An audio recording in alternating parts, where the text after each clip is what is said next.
नाशिक जिल्ह्यातील इंधन कंपन्यांच्या वाहतूकदार संघटनांनी सरकारने अपघाताबाबत बनवलेल्या कायद्याविरोधात सोमवारपासून संप पुकारला होता। या संपात सुमारे 1500 टँकर चालक उतरले होते। त्यामुळे उत्तर महाराष्ट्र व मराठवाड्यातील 12 जिल्ह्यातील इंधन पुरवठा झाला होता।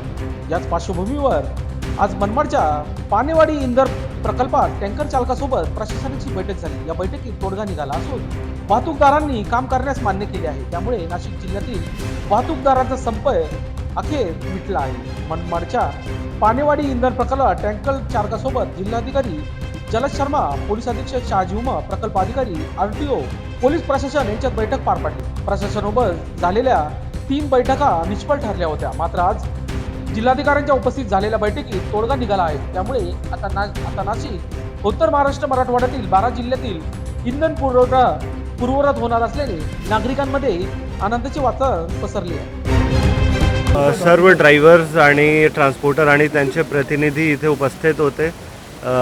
पोलीस प्रशासनतर्फे माननीय SP साहेब आणि जिल्हा प्रशासनतर्फे मी इथे होतो। आम्ही त्यांच्यासोबत चर्चा केली। त्यांचे पॉईंट्स होते ते आम्ही बरोबर बसून ऐकून घेतले।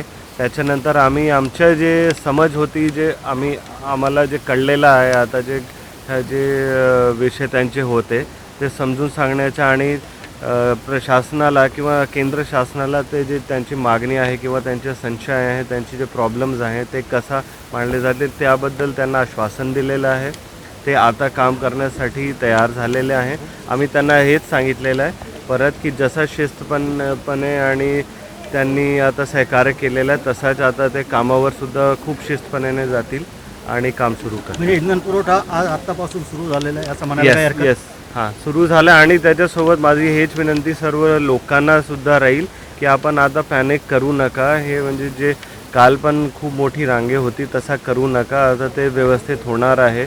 विदिन 24 आवर्स हे जे आहे आपला जसा पूर्वीसारखा होता तसा प्रकारचा सप्लाय आणि जे तिकडे आहे पेट्रोल पंपावर सप्लाय, जे बाकी कन्झ्युमरसाठी सप्लाय असते ते चालू होतील।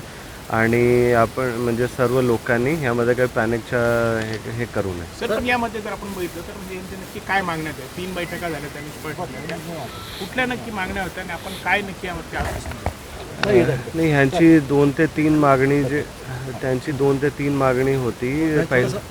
पहिली मागणी तर त्यांची होती जे आता केंद्र शासनाकडे जे हे आहे नवीन जे संहिता आहे, दंड संहिता आहे, त्यामध्ये 1-2 सेक्शन आहे ज्यामध्ये ड्रायव्हर्सला असं वाटत होता की हे थोडं अन्यायकारक आहे असं त्यांना वाटले किंवा त्यामध्ये गैरसमज आहे। तर आम्ही त्यांना इथे सांगितलेलं आहे की त्या विषयाबद्दल जे त्यांची गैरसमज आहे किंवा हे त्याच्यासाठी आणखी एक वर्कशॉप घेतला जाईल। त्यामध्ये त्यांचे प्रतिनिधी किंवा कोणी इच्छुक असेल ते ह्या विषयाबद्दल चर्चा करतील। त्यांना बरोबर सांगितलंसुद्धा जाईल की ह्यामध्ये काय हेतू आहे, त्याचा अर्थ काय आहे। कधी जे कायदा असते त्यामध्ये थोडीशी म्हणजे इंटरप्रिटेशनमध्ये काय प्रॉब्लेम असेल किंवा असं वाटत असेल ते वर्कशॉपच्या माध्यमातून, क्लासेसच्या माध्यमातून आम्ही त्यांना हे पण करू, त्यांचे जे गलतफहमी आहे किंवा त्यांचे जे मिसअंडरस्टँडिंग आहे ते पण हे करू। आणि दुसरा त्यांच्या होता केंद्र शासनाकडे पाठवा, जे त्यांची अडचणी आहे ते आम्ही आजच लगेच ते शासनाकडे पाठवणार। त्यांची मागणी अनेक ठिकाणी काही ते त्यांच्या विषय जे आहे ते ह्या विषयाबद्दल आहे की आता जे तेव्हा सुरू करतील तर त्यांना थोडं संशय वाटते की सुरक्षा आहे। त्यामध्ये पोलीस प्रशासन जे आहे ते पण आमच्या सोबतच आहे। त्यांनी पण सूचना दिलेली आहे की कोणताही म्हणजे जे रस्त्यावर कोणाच्या काही हे असेल तर कोणत्याही प्रकारचा हे असो तर पोलीस प्रशासन त्यांच्यासोबत सहकार्य करतच आहे, प्रशासन पण करतात।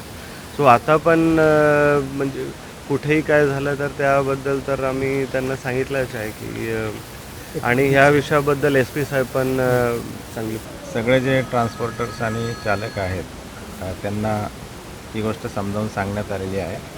आता त्यांनी काम करायचं मान्य केलेलं आहे। टँकर जे आहेत ते आता फिलअप होऊन आपापल्या ठिकाणी रवाना होते। थोडीशी भीती त्यांना अशी आहे की मार्गामध्ये कुठं त्यांना काय अडवून काही गैरप्रकार होऊ शकतील का, या संदर्भामध्ये मी स्पष्ट करू इच्छितो की सकाळपासूनच आम्ही याच्यामध्ये संपूर्ण जे आपले हायवेज आहेत आणि रस्ते आहेत त्याच्यावरती पेट्रोलिंग ठेवलेली आहे।